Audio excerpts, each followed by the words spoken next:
I've said it a few times. I might be a sneering lefty, according to some of you, or even, what was I called the other day? A lefty extremist. I was dubbed on this show just 2 weeks back. Or maybe all these things. And I am all for prison reform, OK? But surely if we go down this route, it's going to be almost impossible for me or anyone else to argue that crime doesn't pay. I'm looking into the eyes of colleagues. Today's producer lives with her dad. And I asked her, how do you feel when you read this story? How does it make you feel about your future? And she said, it makes me feel totally disincentivised. Luckily, she's still here. She's not picked up a club to go out mugging old ladies in the hope she could get a year's prison sentence, which, due to the overcrowding, would probably result in her doing the year at home on a tag, and to be released and get a free home. I mean, do something awful, hurt someone, batter a granny half to death, get a prisoner and get sent down, do your time. And by that we mean do some of your time in Chokey, because you get so much time off your sentence these days because our jails are full to bursting. Get paroled, released on licence, and in years gone by you would be notionally supported by the probation service and given help with housing and employment. Notionally supported, but not so much these days in broken Britain, where the probation service, like the courts, the police, like the entire criminal justice system, frankly, it's been starved of resources to the point of breaking. Now, everyone is rubbing their hands and fretting about what needs to be done to address the problems posed by our overcrowded jails. We discussed a few of them only last weekend, didn't we? Was it letting people start their prison sentences at home was one idea I can't forget. But at no point till now has anyone suggested that those released from prison should be able to jump the housing queue. Well, step forward Labour's Mayor for London, Sadiq Khan. He said politicians needed, and I'm quoting here, an honest conversation with constituents about the reasons why people who have offended and come out of prison may need to jump in the queue to get housing to avoid them reoffending again. Well, let's start the conversation now then, shall we? 0345 6060 973 is the number. And while I'm sure it will be fascinating for us to hear a variety of stories from a variety of criminals, heartbreaking as I'm sure many will be, but why should anybody's crime be seen as a boon in the housing market that's far more overpopulated with desperate home seekers than our prisons are with prisoners? As you can probably tell, I'm kind of at a loss with this one. I think I can defend, mostly I think I can defend, lopping time off a sentence to free up prison space. Even letting criminals, some categories at least, start their sentence at home on a tag. I can make a case for those. I can make a case for not jailing women. But I am going to struggle. I am going to struggle to defend allowing ex-cons fresh out of prison to jump the housing queue for one very, very simple reason, and that is, in my opinion, it would give the impression, a very strong impression, certainly to Generation Z, that crime pays. And that cannot be a good thing. Why would anyone work a McJob on minimum wage, several jobs on minimum wage, save your pennies year after year in the vain hope that one day you might have saved enough for a deposit to rent somewhere, let alone buy a house, when you could, in theory, mug a granny, get 18 months and a flat of your own? No, I cannot defend that. Trevor Abrahmsohn is founder of Glentree International and a housing commentator to boot. He joins me first. Morning, Trevor. Good morning. Morning. Can you defend this? I'm as exasperated as you, Matthew. Okay. Fire away, Trevor. Why? It is absolutely ridiculous. Crime shouldn't pay, and yet this soundbite that Sadiq Khan is used for his politically judicious reasons to join the fray or grab a headline or 12 is absolutely ridiculous.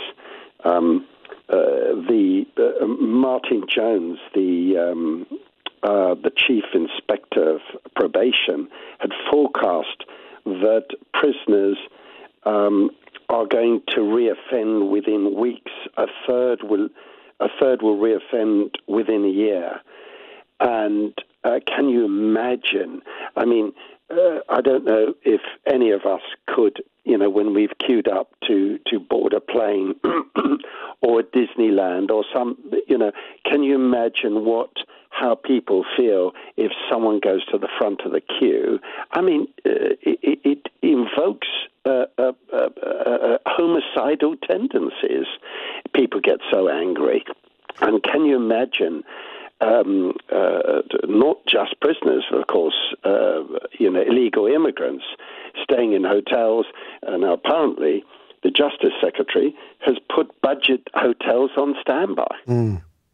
I mean, getting 3 meals a day in a perfectly acceptable hotel free of charge because you've committed a crime and because the government have not prepared the way. Well, that's the crux.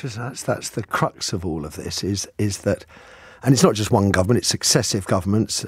The crisis has been rolling down the track ever more from over a decade, probably over 15 They were talking about converting ships into temporary prisons for the lower risk offenders.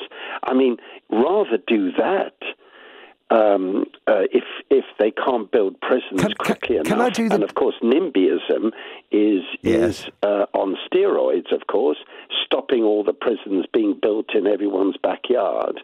They should just crack it with a sledgehammer. Devil's advocate, if I may, is there a suggestion? I mean, the cost of reoffending is huge. The cost of imprisonment is huge. 50 grand a year per con. Is there an argument? I mean, you have to, for this argument to stick, ignore the fact that we have a housing crisis, which is far more overpopulated with desperate home seekers than the prisons crisis. But is there an argument that the costs of not housing criminals are greater than the cost of housing them? That even though it may be anathema to us both, from a pure, hard financial perspective, it makes economic sense? You may be absolutely right, Matthew, but perception and visibility, political visibility is so important. And you just can't be crass and stupid and inept with these things. So pushing economics aside, this is a very delicate, febrile matter. And if you don't get the balance right, you cause such upset and such angst amongst very genuine, innocent, vulnerable people that are on the housing ladder. And what do they say to themselves? Well, I've been speaking to them to commit a crime. Well, that's my point, is that I cannot, in good conscience, argue that crime doesn't pay if we were to enter a scenario where you mug an old granny and you ultimately end with your own home. Trevor, lovely talking to you. Listen to that, Benjamin Howarth, an emergency housing and homeless expert, founder and managing director of the Howarth Housing Group. Benjamin, good morning to you. Morning. Can you defend this as a principle? If you look at this in a vacuum and only make consideration about rehabilitation, then unfortunately it does make some kind of sense. But we don't live in a world of no other considerations, do we? And I think when you hear politicians like Sadiq Khan, especially career-style politicians, make this, you have to look where they get their idea and their information from, and most of them get it from one source, really, which was the Transforming Rehabilitation white paper / study that was done in 2013, which had about 1 page on it of housing, that basically said that housing is a significant contributor to reoffending. Right, but I remember, yeah. It got most of that information from a study conducted in 1999, which really only said, but only in certain circumstances.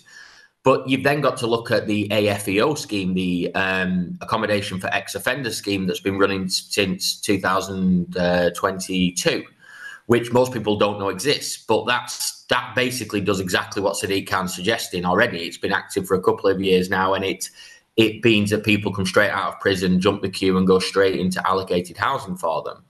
And it has been a monumental failure in most areas, but in some areas it's actually done quite well, very specifically small areas with small numbers. But because that has done well and their reoffending rates for those people have dropped, significantly, it's seen as a solution across the board, when actually it's really not. It's just, you know, politicians, again, they don't really understand the subject, so they just grab a summary from a document that they found somewhere from years ago and go, "Oh, this seems like a good idea." Tell me why that doesn't work in larger areas, because you could be onto something here. The main reason it doesn't work is you've got to, in order to answer that question fully, which obviously we don't have time for at the moment, is you've got to understand how homelessness housing works in general. But when people are released from prison where they don't have stable accommodation, they automatically go through the temporary and emergency accommodation route. That's their only real recourse. But considering those departments are already stretched, and most providers don't take ex-offenders, and there's quite a lot of insurance companies that won't allow you to take ex-offenders, it becomes very difficult, and then it just becomes overly expensive in bigger areas because of the cost of accommodation, and that's pretty much it. But in smaller areas, the cost of accommodation is normally lower, there's less stress, so it can appear to work when in reality it's just luck, really, that it did, because they've only talking about 2 or 3 people. But percentage-wise, that might be a reduction of 80% of reoffending, whereas in the city, 2 or 3 people will barely move the needle at all.